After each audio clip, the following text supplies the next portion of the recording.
Welcome to the Stressless Eating Podcast, where we help diet-obsessed and food-crazed women break themselves out of the food and body prison, end the dieting madness, and take control of their health for good. I'm your host, Leanne Ellington, and this podcast is about answering one question. How can you heal your relationship with food and your body and take a practical approach to this whole self-love journey, but without all that restriction, obsession, and shame, and without needing years of therapy to do so?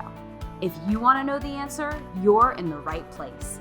All this information is 100% free, so please subscribe to and review our podcast.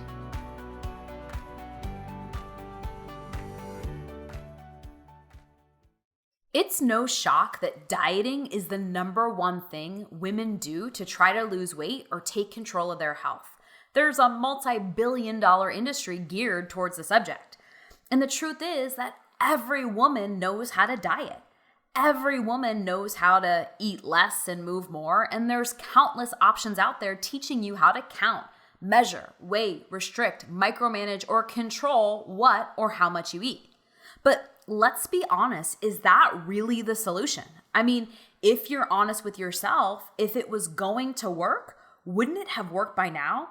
And listen, I totally get it. I learned the same eat less, move more equation that I'm assuming you probably learned. And even though, it can be effective in the short run to drop a few pounds, unless you address your relationship with food. So for example, if you feel like you're a slave to dieting or a slave to exercise, or if you're always bouncing from one extreme to the other, like dieting and restricting or playing your version of food police until you can't possibly take it anymore, and then your inner rebel kicks in and moves to the polar opposite, carefree abandonment, eating whatever you can get your hands on, and then, of course, feeling guilty or trying to out-exercise what you ate. If you live anywhere on that spectrum, and we all have our own version of it, that means you're most likely living on this up and down, all or nothing results roller coaster, which means you're probably the opposite of free.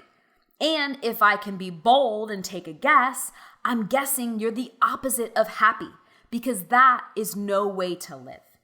And as you're going to hear me talk about a lot, until you address the self-image and body image that is causing you to think and act and feel and behave the way that you are, to eat the way that you're eating, or to eat your feelings, or to feel all that shame, blame, guilt, comparisonitis, or perfectionism, or again, whatever your version of that is, and we all have our own as you're learning. I'm not trying to be all doom and gloom or negative here, but you will bring all of your old habits, old thinking, and old behaviors with you into the future. And that's why today's episode is so important. There are so many mixed messages out there about this idea of dieting and the fact that you should try and get good at dieting. But in reality, I believe that this mentality is actually what not only keeps you stuck in the cycle, but thinking that a diet or weight loss journey is the answer, it's going to keep you from finding what actually works for you. And again, this is not a short-term conversation. Everything works in the short run. But what happens after a few days or a few weeks or a few months? We need to shift the paradigm to start talking about what will work for you in the long run, as in forever. So we need to talk about the mindset behind dieting. And the biggest myth you need to be aware of if you ever want to heal your relationship with food, your body, and yourself, and put all of this stressing about food to bed for good. So let's dive on in.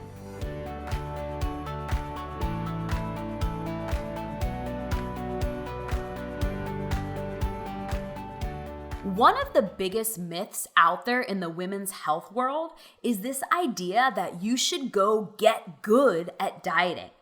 I can't even tell you how many women I speak with that wish that they simply had more willpower or discipline or perseverance to stick with their diet, and that if they could just figure out how to make those things show up for them, all would be well and the problem would be solved.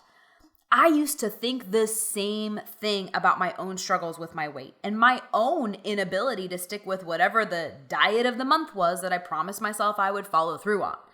And I came to learn that it was only because I was focusing on the wrong thing. In fact, I was actually making things worse.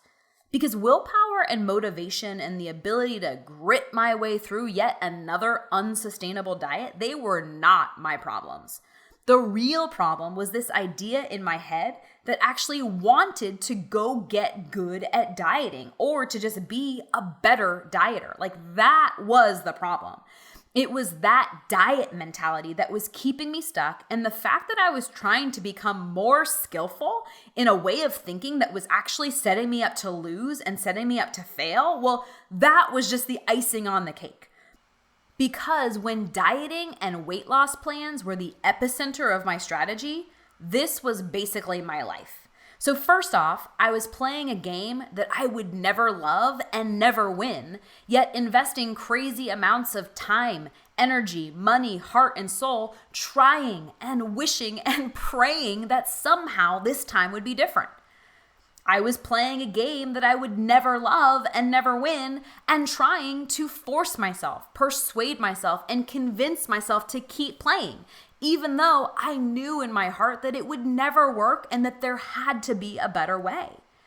I was playing a game that I would never love and never win, and then beating myself up, shaming myself, blaming myself, and feeling guilty all the time because I honestly thought there was something wrong with me, that I was the problem. Until all of a sudden, I was at that point where I really hate to admit it, but I almost lost hope or faith or trust that anything would work for me. Because by that point, I genuinely thought there was something wrong with me.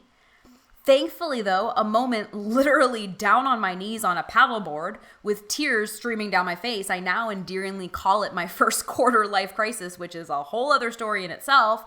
It forced me to stop putting band-aids on the problem, to get the help that I needed, and finally solve this problem that had been following me around my entire life. And it was only through those series of events that I was able to realize the following. First of all, dieting was simply a band-aid or a way of me papering over the fact that I had a really complicated, stressful, and emotional relationship with food. Ironically, though, what does dieting bring you more of? Well, yeah, you guessed it, complication, stress, and emotion. It's one big catch-22.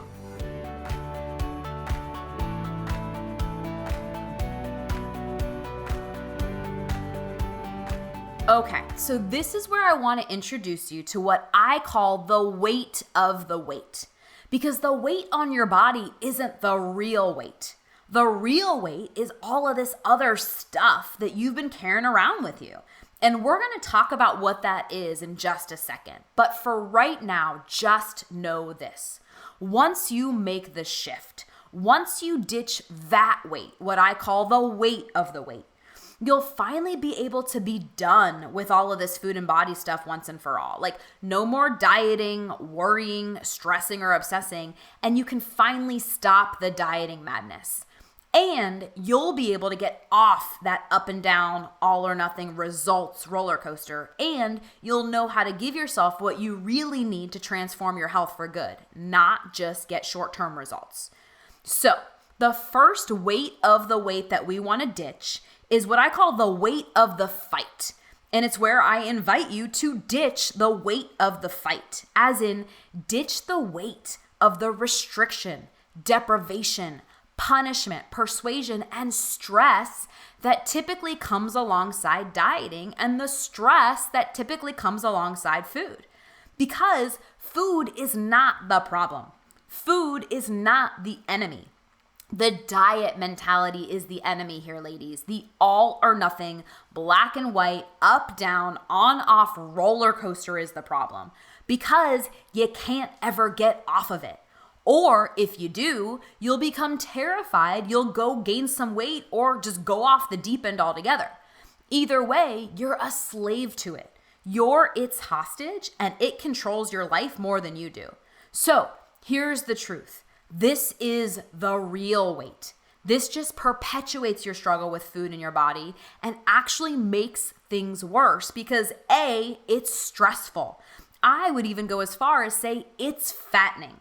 And here's what I mean. Okay, so I want to share with you what I call the tale of two cookies. And of course, leave it to me to use warm chocolate chip cookies as a metaphor. So picture this. If I eat a cookie and I allow myself to experience the positive emotions of that cookie, so things like joy, pleasure, and the indulgence of the experience, this puts me in the relaxed branch of my nervous system. It's called the parasympathetic branch. So we're going to get geeky for just a second, okay? So as a result of being in that relaxed or parasympathetic branch, it means that I have all of those happy hormones flowing through me. So things like dopamine, serotonin, oxytocin. And most women don't know this, but you must be in the parasympathetic branch of your nervous system if you want to digest your food optimally or extract nutrients or get your metabolism firing optimally. So hello, healthy body, as in your metabolism can't do its job if it's not in that branch. Okay, now on top of that, now that cookie has become one more rep or one more repetition of me practicing relaxation and ease around food. And the nervous system, it's a system that it basically just gets good at whatever it practices. So it creates what's called positive neuroassociations alongside that good. It practices essentially feeling good while doing that experience or having that experience, right? But on the flip side, let's look at another version of the cookie. So if I eat a cookie and I'm feeling guilty because I think that it's bad, or I feel like I'm doing something wrong, or I'm simply eliciting any other negative emotions while I'm eating that cookie, this puts me in the stressed branch of my nervous system. It's called the sympathetic branch. And so this experience of the cookie, like the stress version, it means that I also have all of those stress hormones floating through me. So things like cortisol, adrenaline, epinephrine, all those things that you hear about in the weight loss industry, right? Those fat storage hormones. So again, though, when you're in this branch of your nervous system, that stressed out branch, your brain, your body, your nervous system, it's not really able to do its job. It's not able to ideally really digest your food and extract nutrients and get your metabolism firing optimally. So hello, sluggish metabolism, even while eating the same things. Like your brain essentially thinks you're running from a saber-toothed tiger, so it can't digest and extract optimally, right? Now, on top of that, now that cookie has become one more repetition of me practicing stress and unease around food. And so again, just like we talked about, the nervous system gets good at whatever it practices. And in turn, it creates what's called negative neuroassociations alongside that cookie. Like it's a negative experience that gets fired and wired with that cookie. Okay, so this isn't just the case when it comes to food. Who you're being and how you're feeling before, during, and after any action is what makes the biggest difference. It's not about what you're doing or what you're eating. It's about who you're being and how you're feeling while you're doing the doing, okay? And that's why, yes, I'm saying it's better to eat a cookie with permission and ease than a kale salad under duress. Because how you feel, it matters, okay? When you feel stressed or you feel guilt or overwhelm or you just feel like crap in general, right? Your brain, your body, your nervous system, it has a threat or a stress response, okay? That just manifests in that state. Your body also has a relaxation response that cascades when you simply feel good during any experience, okay? So back to these cookies, it's not the cookie. It's who you're being and how you're feeling around that cookie. It's who you're being and how you're feeling before, during, and after, okay? And the same is true when it comes to your body. So let's talk about the tale of two bodies, right? We had the tale of two cookies. Let's talk about the tale of two bodies, okay? If I'm feeling happy and healthy and pain-free in my body, bam, I'm going to have that parasympathetic or relaxed response that takes place that we talked about in the tale of two cookies, right?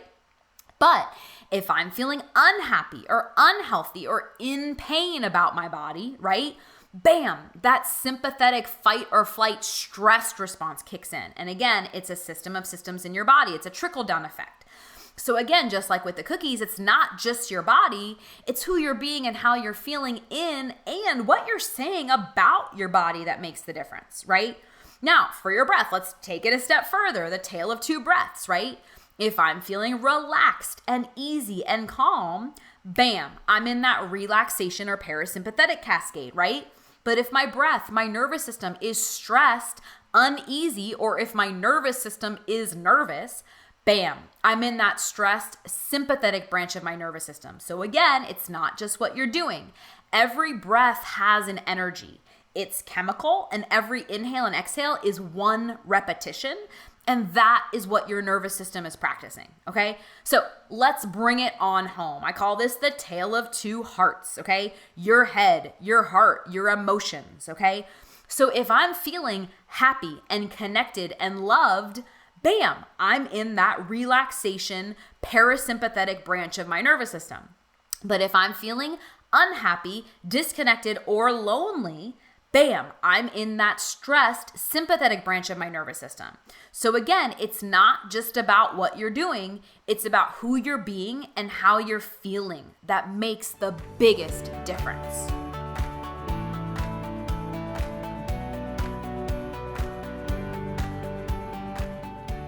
Here's another reason that trying to restrict and control food and the diet mentality in general is the problem here.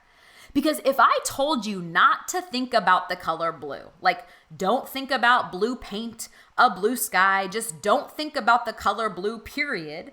We as humans, especially women, if we are told that we can't have or do or consume something, it's all we think about. Like we want it even more. We think about it even more.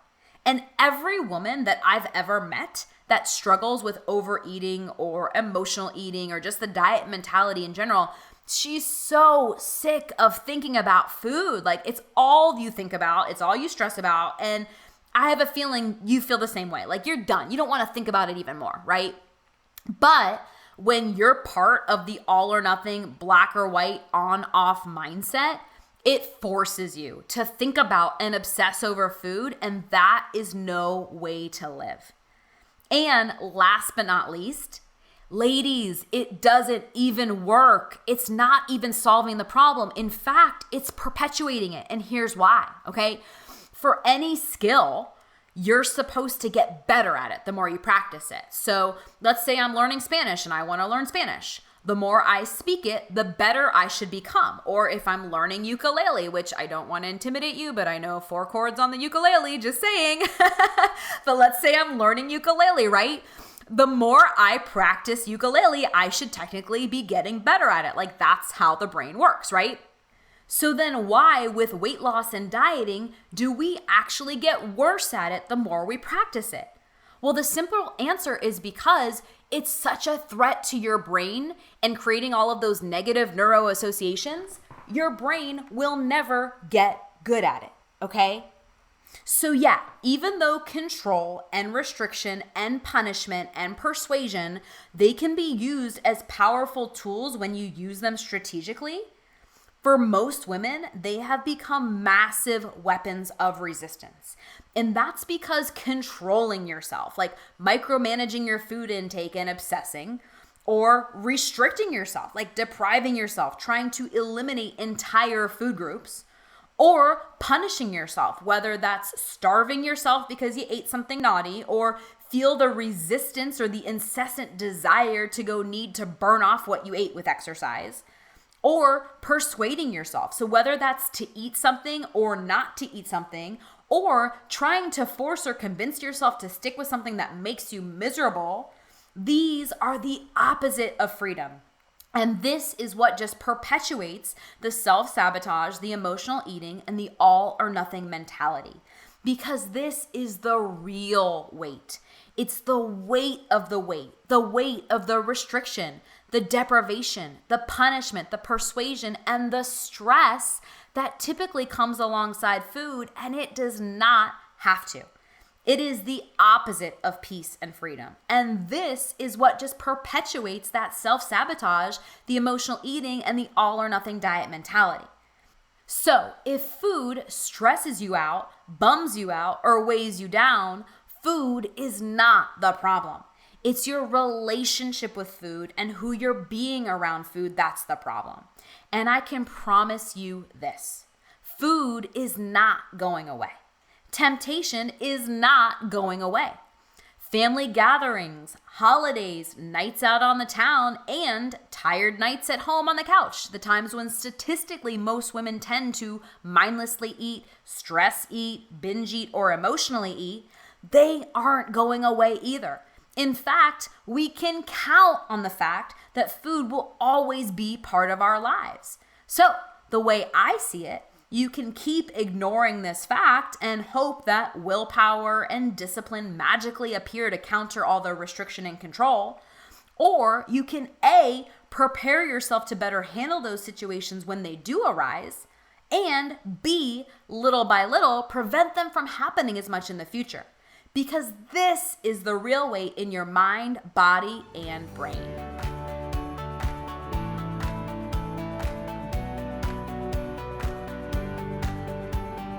So here's how it played out for me.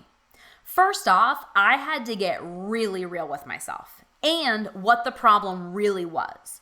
Because until I identified the real problem, I would never be able to find a real solution. So first, I realized that I needed to stop the dieting, that the diet mentality was making things worse, and on top of that, it didn't even work. Next, I realized that I never actually addressed the psychology of food and my relationship with food. That all I ever knew, because it's all I ever learned, was the diet mentality. And that if I ever truly wanted to be free, I needed to be unbrainwashed of the mindset of restriction, control, deprivation, and punishment, and learn a new way of thinking around food. And I realized that food was just one of the ways that I was disconnected from myself and disconnected from my body. And that if I ever truly wanted to find peace of mind, happiness, and freedom, I needed to end the war that I entered into long ago, where I was fighting myself and shaming myself and blaming myself and trying to control myself. And I needed to find a way to move towards peace and love and freedom. Moral of the story: this myth that dieting is the solution and that dieting is something that if you just want it badly enough, you'll do everything in your power to go get good at doing, that is the myth. And that is the lie and the brainwashing that keeps women stuck. It keeps them stuck in a prison. And that prison, ladies, it's a prison of control and judgment and micromanaging every ounce of food that touches your lips. It's a prison of restriction and deprivation that inevitably leads to guilt or shame. And it's a prison that we actually become afraid to leave. I mean, if it's all we've ever known, we become terrified to leave it. I mean, if you're anything like me, it was a conversation that went something like this. Like, what will happen if I stop dieting? If I stop restricting? I'll go off the deep end. I'll gain a bunch of weight, or, insert dramatic story. We all have our own. And the ironic part is that, yes, it's a prison, but it's a prison that in some ways actually feels safe. Like, it feels comforting because it's what we know. And the brain loves what is known to it, even if it's not really that great. Does that make sense?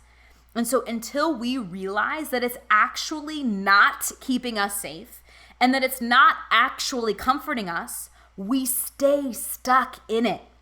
But the cool thing is this: if we choose it, we can break down those walls and escape anytime we choose and start moving in the direction of freedom, happiness, peace of mind, and love.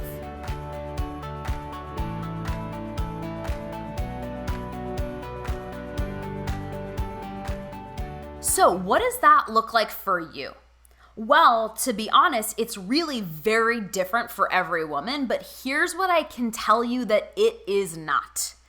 I'm going to let you in on a little distinction that I teach my clients. It's kind of like a filter or a process that we use to create their own unique recipes for freedom, happiness, peace of mind, and self-love. And again, we all have our own recipes, and it's really important that we figure out what that is for each of us individually, right? And so here it is. The distinction is super, super simple.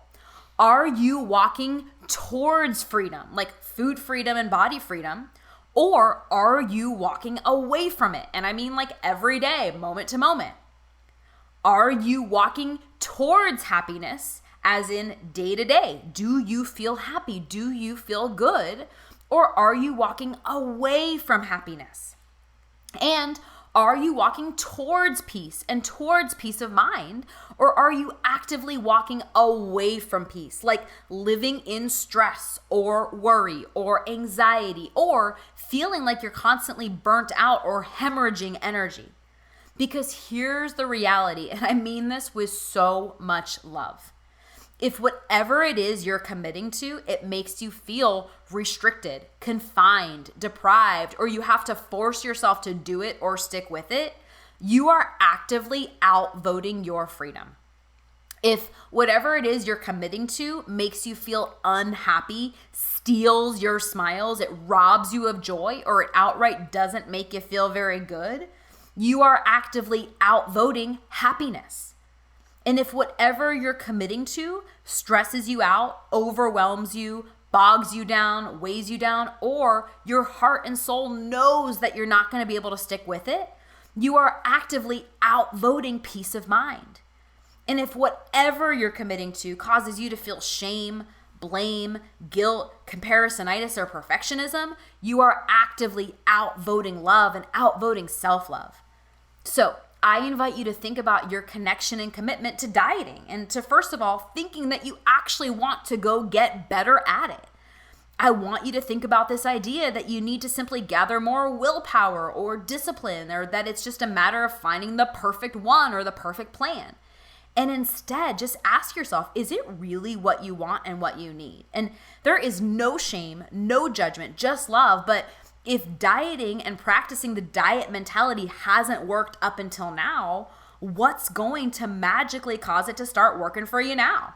And if you've been dieting for what seems like forever, if the diet mentality was ever truly going to work for you, don't you think it would have worked for you by now? Again, there's absolutely no judgment if you are still committed to dieting. It's just that I wish somebody had shared this line of thinking with me decades ago.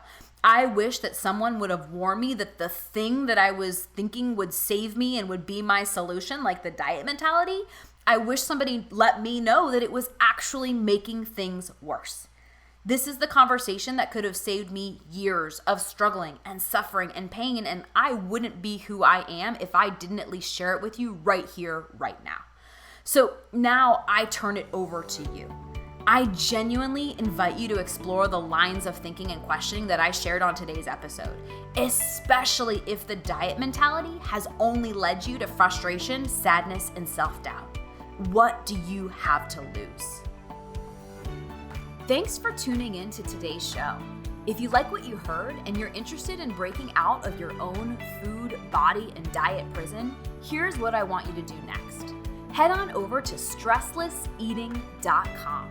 That's stresslesseating.com, and sign up to watch the Stressless Eating webinar, where I'll walk you through the exact 5-step game plan my female clients use to conquer emotional eating, self-sabotage, and finally heal themselves from the restrictive all-or-nothing diet mentality for good, but without obsessing or spending years in therapy to address it.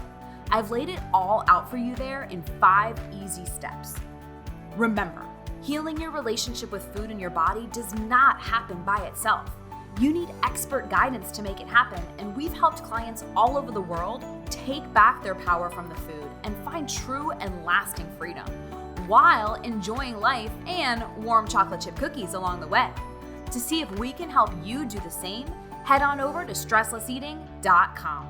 I'm Leanne Ellington, and I'll see you next time.